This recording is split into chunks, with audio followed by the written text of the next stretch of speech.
that it is 10 o'clock at night. Now, have you begun the recording? Yes, sir, I have.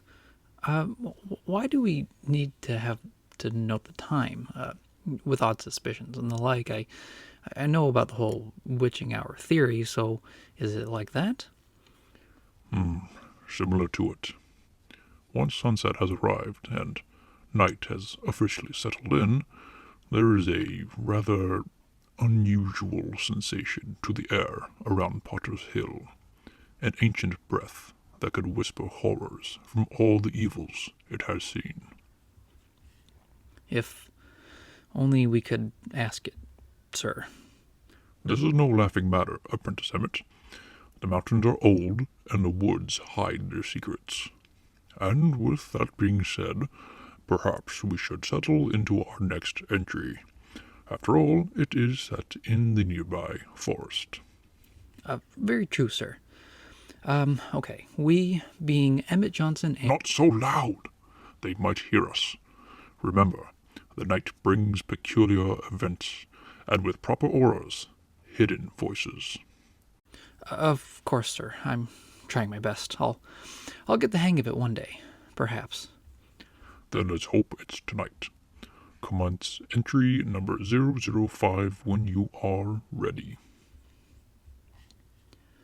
The Obscura Mystica Foundation has provided Entry005 to us as an important piece of information regarding the town of Potter's Hill. This occurred around 7 years ago, but the victim of this odd supernatural anomaly is still alive, though his mental stability has steeply declined since the incident and resides in a mental institution about 20 miles away. Are you sure we can actually tell his story? If the Foundation has given it to us, we are allowed to tell his story. Continue, please, or else the night will grow old along with me. Right. Sorry, sir. This incident happened to one Jason Hansen. The story was written by Jason, so it will be from his point of view. It was a fall weekend when I decided to plan out a hiking trip on my own. I know I've heard a lot of stories about lone hikers getting lost in the woods or even being murdered at night.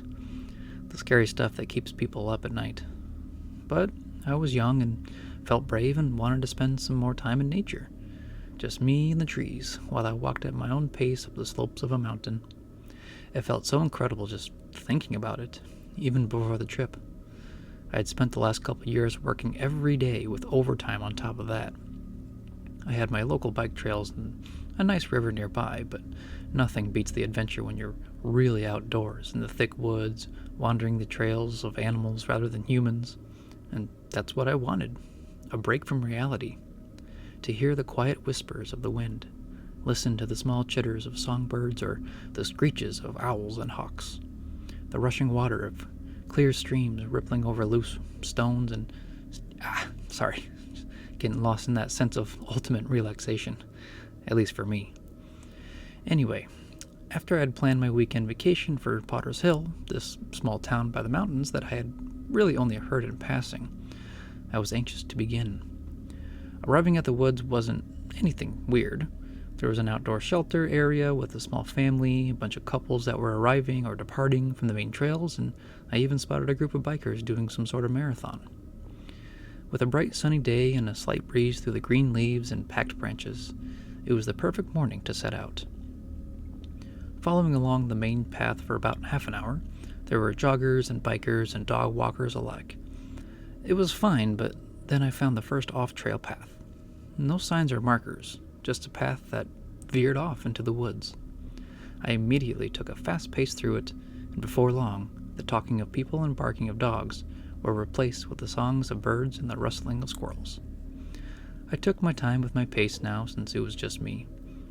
But then, out in the middle of this path with no one around, I heard what sounded exactly like footsteps right behind me. I turned around instinctively and found nobody. I could have sworn I heard those footsteps, like heavy boots stomping on the solid earth. I continued on, and it happened again almost right away. Turning again, I saw no one. It honestly freaked me out, and so I began to run. Panic built up. And the footsteps were still close, and they were matching my stride. I broke into a sprint, and even that didn't help. The footsteps were right behind me. And that's when I tumbled off a steep hill and rolled down until I slammed right into a tree. The impact alone made my body ache and nearly took the wind out of me. But the footsteps had stopped, and I was breathing heavily, trying to realign myself and take some replenishing sips of water. My whole head was just buzzing from adrenaline and the heat. After a while, I stood up and studied my surroundings. Still part of the forest, and the sun was going down soon. It was strange. I thought I'd just begun down that main trail. I wondered if I really did hit my head that hard and time passed by. Thinking about that just freaked me out. I went back up to the top of that steep hill that I fell down and saw the path wasn't there anymore. None of my shoe prints were there, and not even the naturally carved indent of a deer path that I had followed. I couldn't let myself panic any further and just decided to make camp at the foot of that small cliff. At least I didn't have to worry about intruders in that direction. I had barely set up my tent and started a tiny fire when the sun finally went down. And when it did, all the sounds went out. No owls, no bats, no wind through the canopies, no babbling streams to let me know there was something or anything besides me and the trees. That silence was ominous.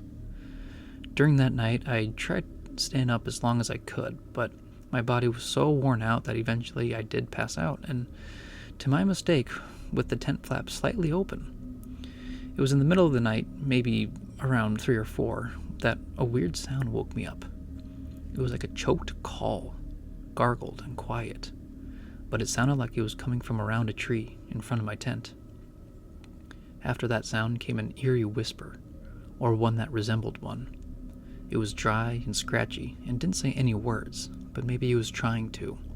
A bad representation of short words. I couldn't understand what it was saying. I had closed my tent door and took out my hunting knife and flashlight.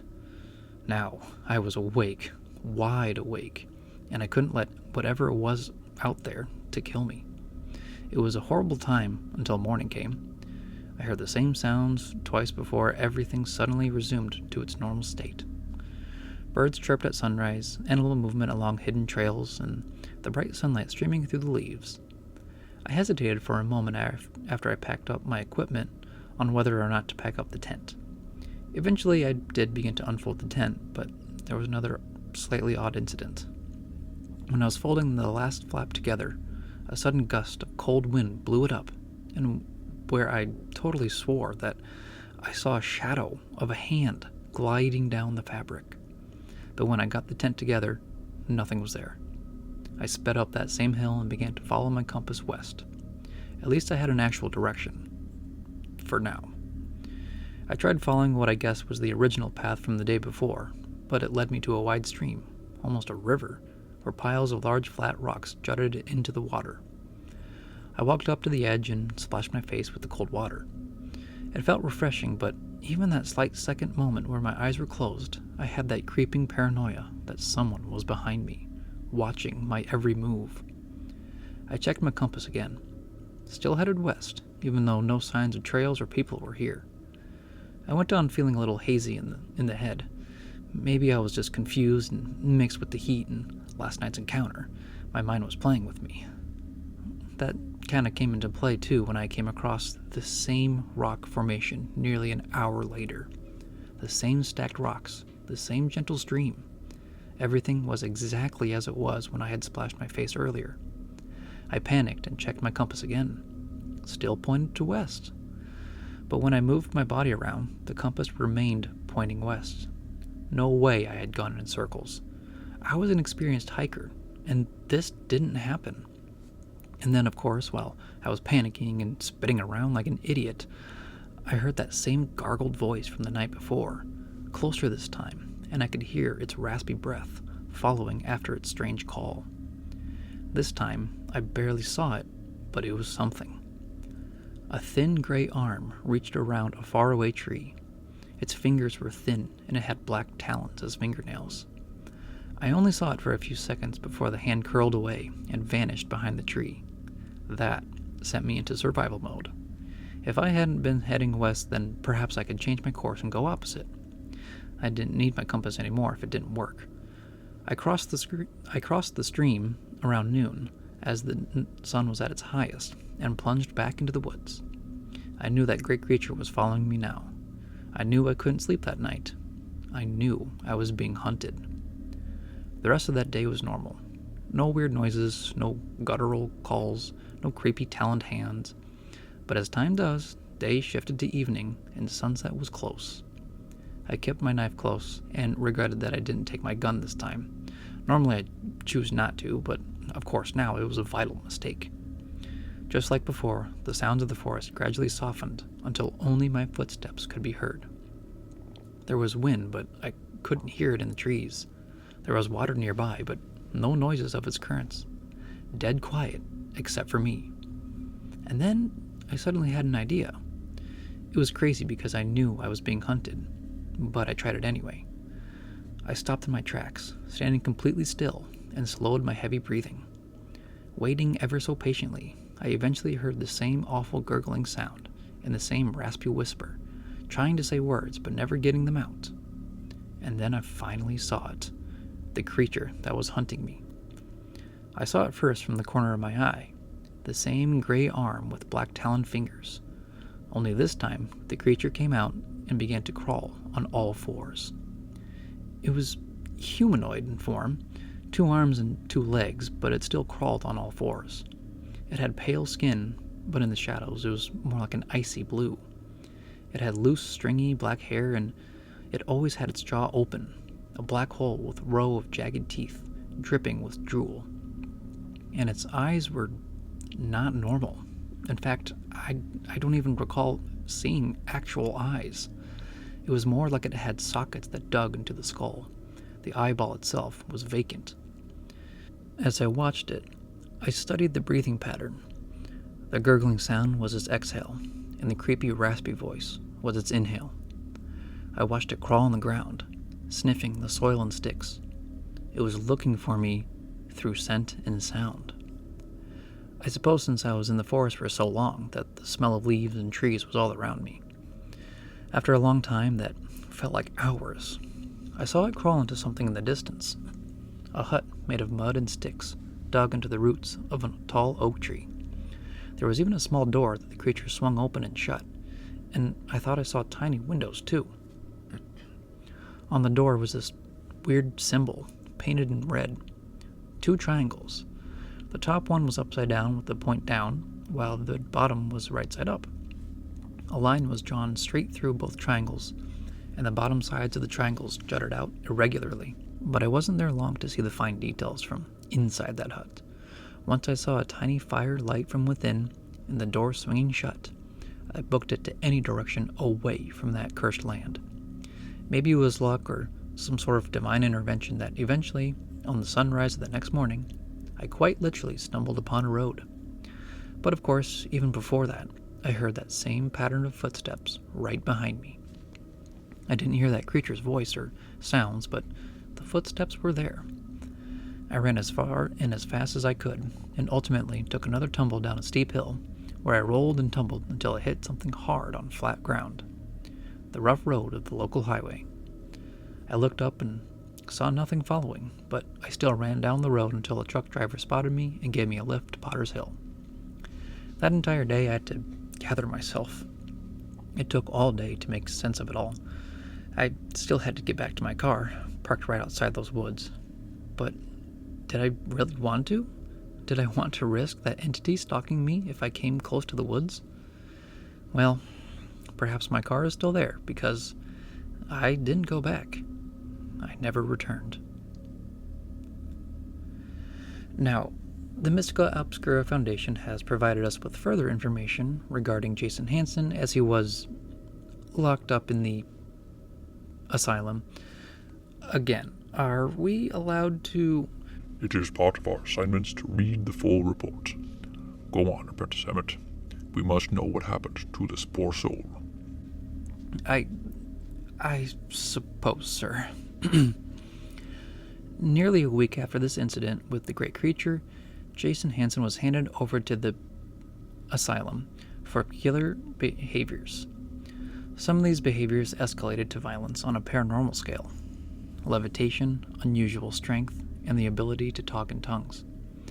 These traits are among those of spiritual possession, though others may scoff at the idea. However, within the babbling speeches and horrible echoing screeches, there came a certain series of words. I hunger. I crave. I devour. Mr. Hansen remains locked away, whispering this phrase only once a day at 3:07 a.m. precisely. We have yet to understand the meaning of this. And that's all we have for Entry005 and the information regarding Jason Hansen. Was he really, well, possessed by this great creature? And what is it exactly? There are some entities which the Foundation has not yet named officially because its skills are too elusive and their sightings just as rare. But from what I have heard, one member of the Foundation called it the Eyeless. It is possible that this so-called eyeless creature stalked this man to feed on his fear. But the possession traits puzzle me. Well, there were the footsteps, and the unseen wraiths tend to track fear and negative auras around a person to feed on that before possession sets in. Maybe it was that. But why would it ally with this eyeless creature? Is a good assumption, Apprentice Emmett. Misguiding the hiker was its key feat in finding that panic, leading to fear of the unknown and the unseen. After all, the deepest terror is in what we cannot see, and in addition to what we imagine what's out there in the shadows. Did you hear that? The night air adds suspicion and caution when telling supernatural tales. Things our minds trick us into believing what's real and what's fiction. So then you didn't hear it? Whatever you heard, you may mention it after our entry recording. Yes, I suppose we should. Just one more thing to note, sir. That highway he mentioned, perhaps it was the same one from the previous entry. There's really only one highway close to Potter's Hill, and it crosses near the mountain and through the woods, too. I wonder if that relates somehow. I'll do some digging into that and give an update once I find out more. This town has a really eerie aura. Indeed, it does. Whatever lurks in this area tends to hide in the woods. What lies in the mountains and at the foot of them is a mystery, one that we must find out soon before any more victims succumb to a lure of the unknown.